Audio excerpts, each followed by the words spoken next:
Assalamualaikum warahmatullahi wabarakatuh. Pada video kali ini saya akan menyebarkan pemahaman mengenai aksi nyata topik 2, yaitu tentang kurikulum merdeka. Mengapa kurikulum perlu berubah? Pada topik kurikulum merdeka terdapat 4 pembahasan. Yang pertama, pemahaman kurikulum dan pembelajaran. Yang kedua, murid sebagai pusat pengembangan kurikulum. Ketiga, pembelajaran berdasarkan prinsip pembelajaran paradigma baru. Dan yang terakhir, struktur pembelajaran mendorong murid merdeka belajar. Nah, pada topik kurikulum merdeka ini terdapat 2 modul. Modul yang pertama membahas tentang kurikulum. Modul yang kedua membahas tentang kurikulum merdeka. Kita masuk ke modul yang pertama. Apa itu kurikulum?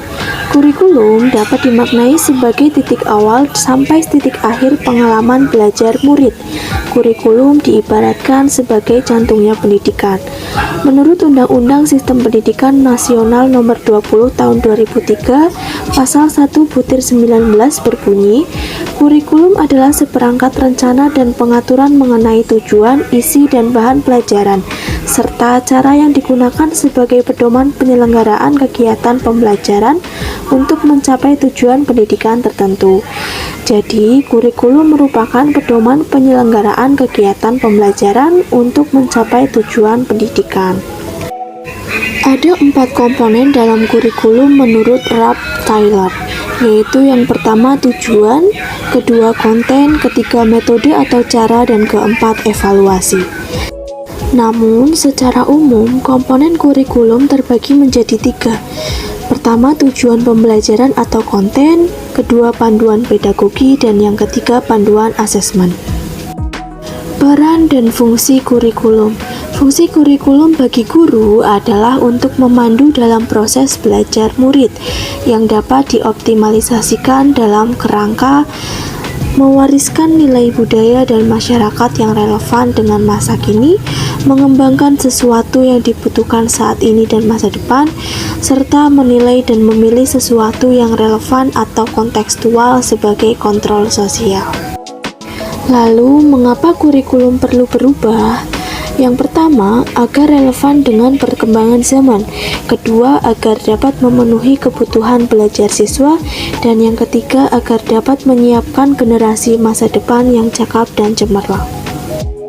Kurikulum yang baik adalah kurikulum yang sesuai dengan zamannya dan bersifat dinamis, artinya terus dikembangkan atau diadaptasi sesuai konteks dan karakteristik murid demi membangun kompetensi sesuai kebutuhan mereka, yaitu di masa kini dan masa depan. Saat ini, iptek berkembang dengan sangat pesat, sehingga perubahan kurikulum sangat diperlukan sesuai perkembangan zaman, sehingga pemerintah merancang kurikulum merdeka. Inti dari kurikulum merdeka adalah merdeka belajar. Kurikulum memang dirancang oleh pemerintah pusat, namun murid memiliki kebutuhan yang berbeda-beda sesuai dengan lingkungan. Maka dari itu, satuan pendidikan melakukan adaptasi kurikulum dalam pelaksanaan pembelajaran sesuai dengan konteks dan karakteristik murid, serta dibuat agar murid dapat mendalami minat dan bakatnya masing-masing, sehingga pembelajaran akan menjadi lebih bermakna dan berguna bagi kehidupannya kelak. Caranya yaitu dengan merancang KOSP atau kurikulum operasional satuan pendidikan sesuai kebutuhan murid.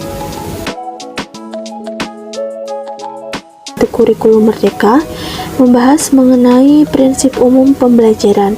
Di sini ada 5 prinsip pembelajaran paradigma baru. Yang pertama, mempertimbangkan kebutuhan capaian belajar murid. Kedua, membangun kapasitas belajar murid menjadi pembelajar sepanjang hayat. Ketiga, mendukung perkembangan kognitif dan karakter murid. Keempat, menyesuaikan konteks kehidupan. Dan yang kelima, mengarah pada masa depan. Capaian pembelajaran atau CP adalah kompetensi dan karakter yang ingin dicapai setelah menyelesaikan pembelajaran dalam kurun waktu tertentu. Capaian pembelajaran memuat 2 hal, yaitu kompetensi inti dan konten esensial serta dirancang berdasarkan fase bukan per tahun. Struktur pembelajaran dengan paradigma baru. Pembelajaran paradigma baru adalah pembelajaran sepanjang hayat yang sesuai dengan profil pelajar Pancasila dan dilaksanakan melalui kurikulum merdeka. Kurikulum Merdeka memuat beberapa program. Pertama, intrakurikuler, berisi muatan atau mata pelajaran dan muatan tambahan lain seperti muatan lokal. Yang kedua, ekstrakurikuler. Pelaksanaannya dapat dikembangkan oleh satuan pendidikan sesuai kapasitas dan minat karakteristik murid. Yang ketiga, program penguatan profil pelajar Pancasila berupa pembelajaran berbasis proyek yang ditujukan untuk penguatan profil pelajar Pancasila. Di sini ada 7 tema. Yang pertama, gaya hidup berkelanjutan, kedua, kearifan lokal, ketiga, Bhinneka Tunggal Ika, keempat, bangunlah jiwa dan raganya, kelima, suara demokrasi, keenam, berekayasa dan berteknologi untuk membangun NKRI, dan yang ketujuh, kewirausahaan. Terima kasih, jangan lupa untuk mengisi umpan balik pada link yang sudah saya sediakan. Wassalamualaikum.